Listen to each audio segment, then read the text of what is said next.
Have you ever felt stuck in life? Like whatever it is that's holding you back, you just can't get past it.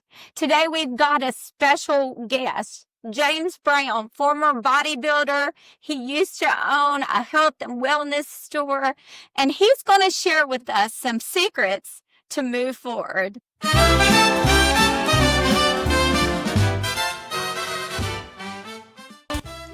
Hey everybody, welcome to Living Imperfectly Perfect. I'm Robin Fann Fitzgerald, a cognitive behavioral therapist, life coach, and someone who's spent years trying to be perfect and failing a bunch. Through biblical truths and practical tools, I've helped men and women break free from anxiety, depression, and unfulfilled dreams and start walking in their abundant life. And now, I want to help you. So slip on your fuzzy socks, pour yourself a cup of coffee, and take a deep breath. You're in a safe space where grace wins, truth heals, and it's more than okay to live imperfectly perfect. Thank you for joining me for Living Imperfectly Perfect. I am so glad you're with me for this episode. This is an exciting episode because I have my first guest today. This is James Brown. He is a former bodybuilder.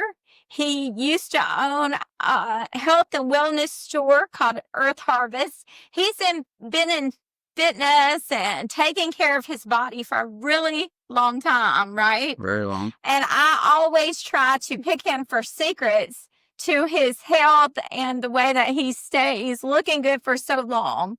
So James, we are so glad you're here with us. And what I wanted him to do is just tell us a little background about who you are and kind of your past history. Well, I'm like, most other people. I've had stuck points, so to speak, in my life that I had to overcome.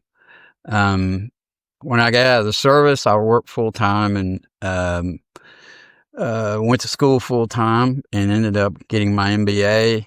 I had a job for many years as chief financial officer of a chemical company.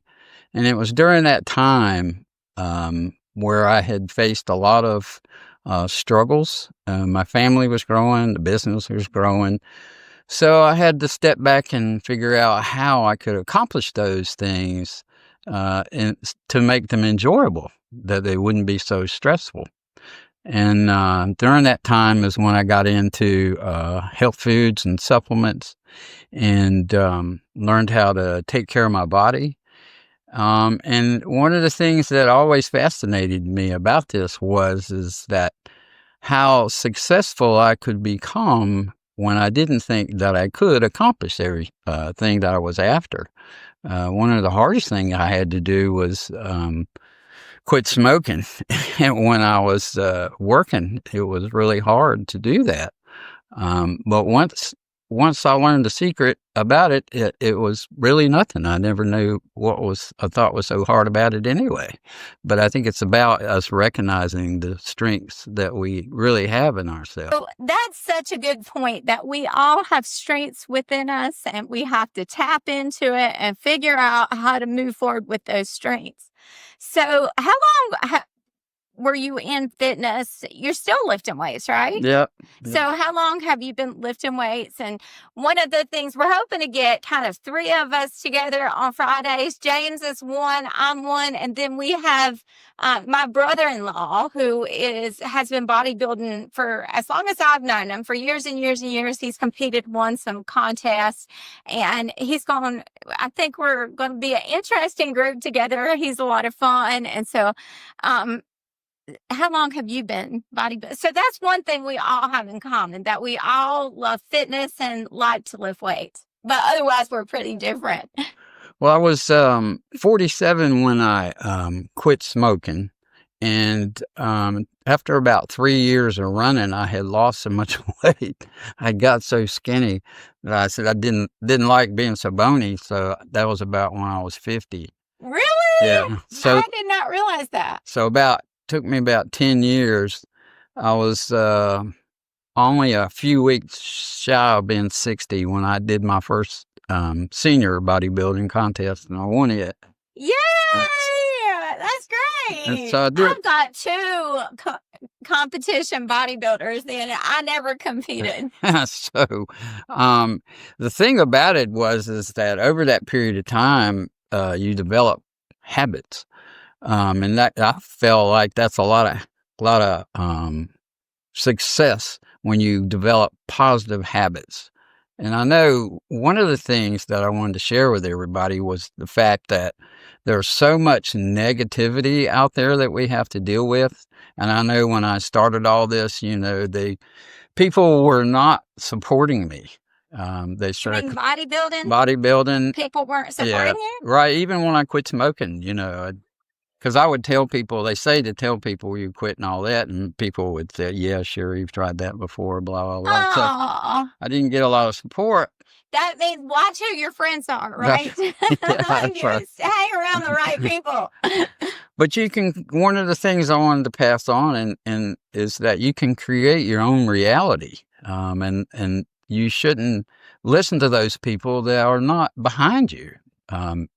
If they are your friends and those people that care about you, they will be positive in supporting you to succeed what it is that you're after. I love that. That is exactly true. It matters who you like, what you submerge yourself in, doesn't it? Sure. Who you're surrounded by. Right, who you're surrounded by. Mm-hmm. And I don't know how to know this, but I read recently that the conversations that we have in a day, 80% of them tend to be negative and only 20% of them positive. You mean conversations with other people or with yourself? Well, it could be with yourself too. It could be both.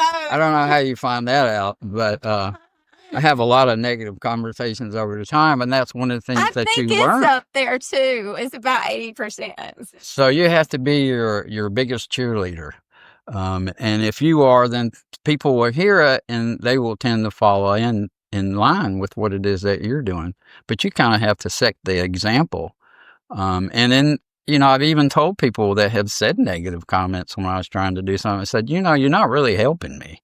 If you're not really helping me, then I don't know that we need to be conversing. Then shut your mouth, right? Shut your mouth. So, that was the beginning of the process, is just realizing who it is that you are and what it is, the power that you hold within. And one of the things that I'm trying to do with my business is to let people realize that they in themselves are a miracle, that they have a divine creator and that they have divine DNA and they have powers that they can tap into that will afford them to create more joy and more success in their life. But you have to realize that that is there, and you have to have faith in it, and you have to practice it. You can't go to church for an hour on Sunday and expect to have that relationship with God and get the strength that He's given you by that very minute amount of time that you spend with Him. It's a daily activity, and you have to spend some time with it. And one of my favorite examples, people will say, well, I'm so busy and blah, blah, blah. And I said, well, in the Muslim religion, they pray 6 times a day. They start, and they're very devoted. They start 3 in the morning. I mean, how many Christians get up at 3 in the morning and go pray? My point being that it does take some motivation and it does take some effort, and those efforts become habits. And when they have habits, that's when you begin to realize the success that you want in your life. And that's true of everything. So not just religion, although certainly religion, but lifting weights, or cardio, or your own personal business. That's a great key to pretty much everything, even relationships. Oh, relationships, especially relationships, yeah.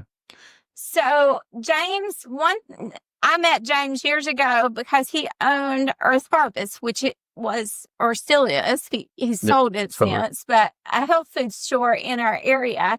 And I was always so intrigued because if you had any kind of ailment, James knew what you're supposed to take to feel better or to get better. So that's been your history. But I also would like you to share. You're really interested. We've talked before this broadcast in the idea of miracles. You kind of have seen that in your life, right? Yeah, there's the site that I would like to create, would like to call the Miracle Center. And I think we don't really understand or appreciate the reality that we are a miracle. I mean, if you can sit down and think about all the things that your body is capable of handling and performing, it is a miracle. How does that even happen? And the miracles that we are comes from our DNA, and we just have to realize what it is that he has given us. And we're all different. We all have different capabilities, but there's certain activities in our life that will help us realize the miracles that are out there that we can utilize. An easy one is a miracle of laughter. They say that's the best medicine. So in your own life, when you're down, there's a famous actor, James Garner. He was married for over 60 years. And one of the things they used to do, him and his wife, the very first thing in the morning is they would have a joke. They would share a joke.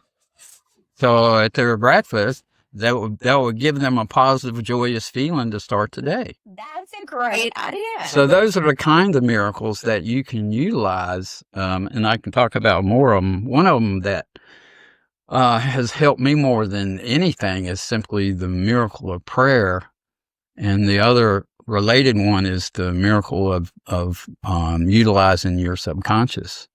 I myself had several things that I involved prayer in that has had miraculous results. And I know you know about one of them, which is... Let's start out by saying you weren't always a religious person, Oh, right? no. We grew up. I mean, I grew up. My parents were very religious. But it was kind of the thing where, it was all kind of organized around church. We really didn't do anything in our house like pray or read the Bible or talk about God or Jesus. Maybe around Christmas, you get a little more of that. And Easter. I'm sure for Easter. But even those was, it was Santa Claus and the Easter Bunny. So you had a different. So I think some things that happen in our life, I think he allows them to happen to draw us closer to him. And I think we get to a point where we don't have any other options, and then he appears because of the situation that we find ourselves in, whether it was he drawn us to it or we ourselves put ourselves in that position. And it was those circumstances that I began to see the light, so to speak, and become, I don't want to use the word religious, but become, bring God more as a partner in my life. I love that you didn't use the word religious, because sometimes I feel like that's a really negative word, because a lot of times that's forms and rituals and it has nothing to do with the relationship with God. So I love that. Sorry to interrupt. Go ahead. Oh, no, that's just, and I think when you get that way, I know a lot of people, have a problem saying, well, this isn't true or that's not true and this couldn't be possible and that could be possible. Well, yeah, if you're the creator, if, you have to admit anything's possible. And if with that positive thought, then you know that anything is possible for you. So you have somebody who loves you all the time, regardless of what it is you do, and is here because he wants the best for you and he wants to have a relationship with you. Just not to get too far down in there, but I think I always go back to the beginning of time when there was the Garden of Eden. If you think about it, really, he gave them everything that they needed for a wonderful, enjoyable life, and they didn't have anything to do but utilize what was there and have that relationship with him. It wasn't until they chose to make a bad decision, that relationship was changed. But he still wants that for us today. And as I have learned over time, there were a number of covenants that was made amongst us, and each one was trying to give us the opportunity to get back in his good graces, so to speak, until he finally sent his own son down here for him to pay for our sins so that we would be provided grace, and in the future we would learn from our sins, and that would bring us closer to him.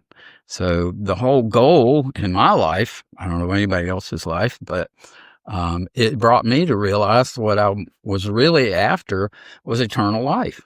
And if you take and think about the most joyous thing in your life, like possibly when your child was born, or a funny joke, or a great something you accomplished, like learn to ski or whatever, that kind of joy is what it is that makes us want to be alive and want to succeed in other things. And that's what eternal life is like. It is a joy with others and with the Almighty. And it's worth learning how to do that. And that directly affects the wellness of your mental and physical body. That is the exact truth. That I think mental health plays such a role in illness and even death more than we think. What we think when your subconscious is there feeding you the wrong messages, I think it makes a big difference in your health. Yeah, I think one of the things too that I realized was the miracle of blaming myself, I guess is what I call it.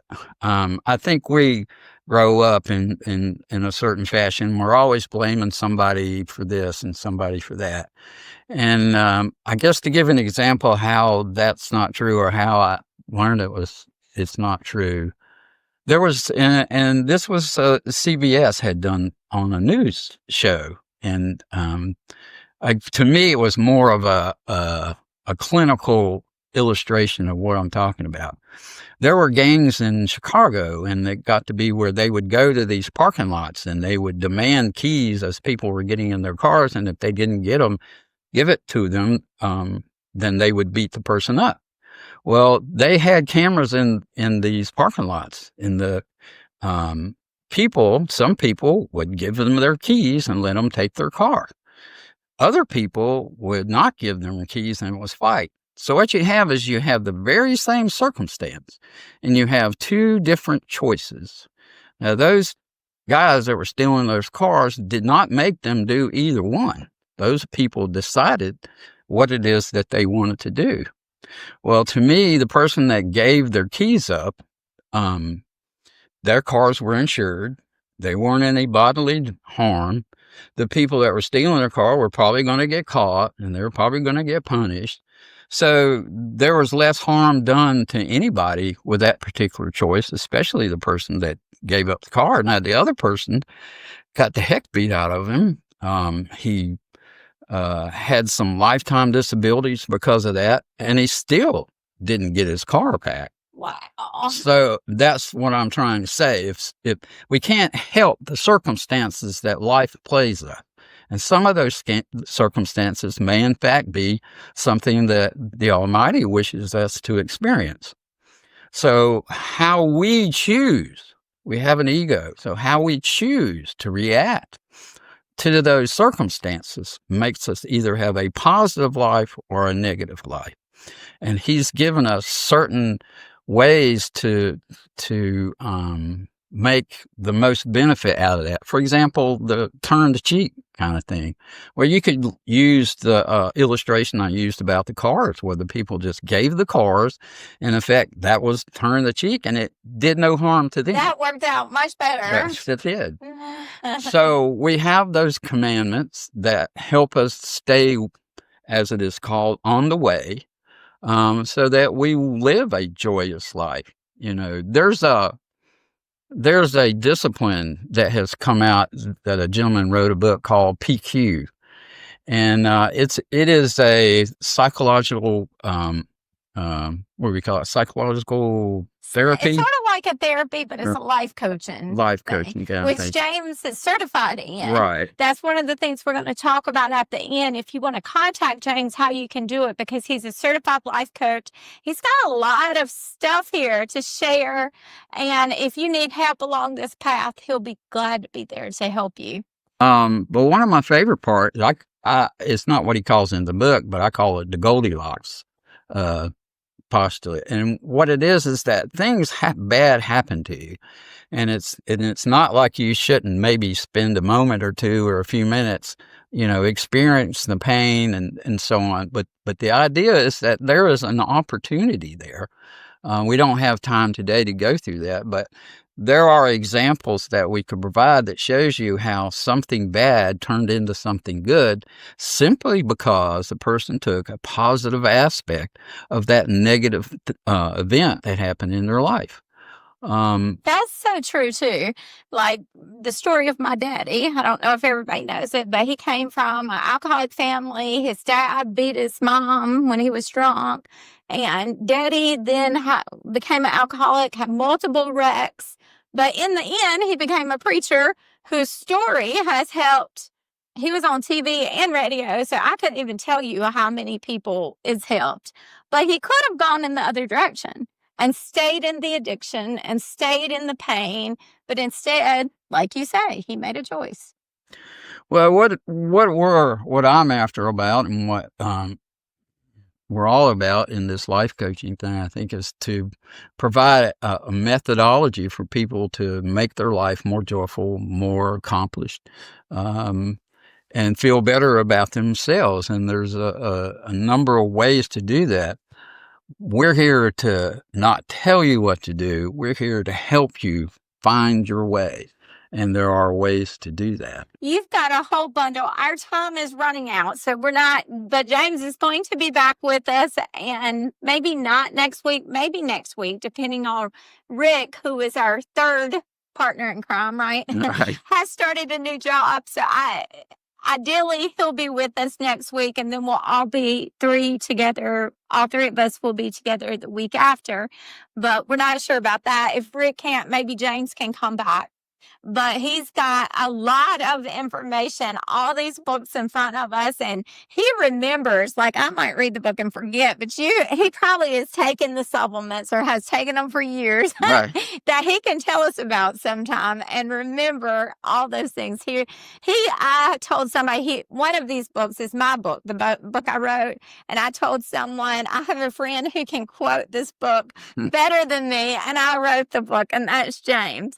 So in the future, what we want to do is we're going to pick James from some information about healthy aging, because that's what I want.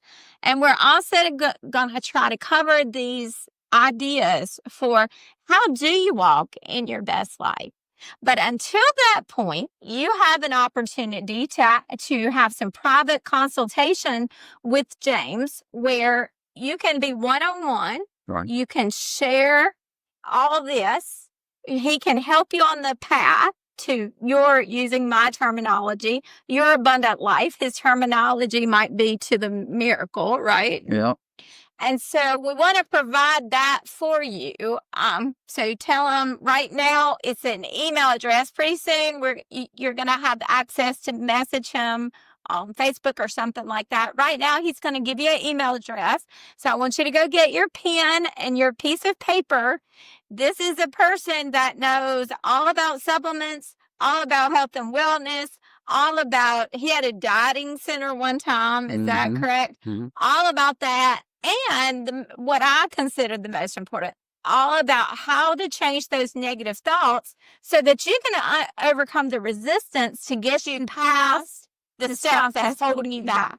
If it's health and wellness that you want, if it's a new business venture that you want, if it's whatever it is, he has the resources to help you move forward. So tell us your email address. It's earthharvest at bellsouth.net, 2 H's in earthharvest.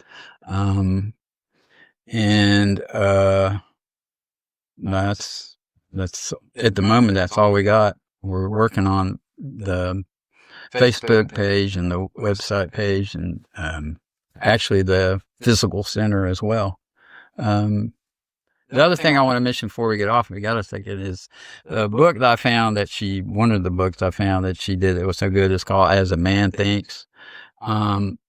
If it is excellent on giving you structure on how to formulate a plan to get whatever goals that you want to achieve in your life. And I don't think a lot of people sit down and plan out their goals, what it is they want to attain in their life. They just kind of wing it, which you're not going to be very successful. And you'll be sitting there like a lot of people wondering, why aren't I happy? Why haven't I achieved the things that I want to achieve in life? And a lot of times you don't know what those are. What is it that you really want in a number of areas: family, religion, financial, even things like vacation and retirement.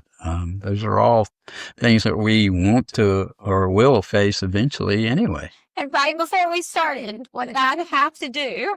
I had to hide my vision board up there. I was like, did you know that's my vision board? It was like, you could just put something over. That's my vision board that James could even help you create in your life. I look at it every time I sit at my desk, and those are my goals that 100%, I believe, part of them are I've already reached them, but 100%, I believe that I'm going to get to the rest of them because my belief is that I'm going to.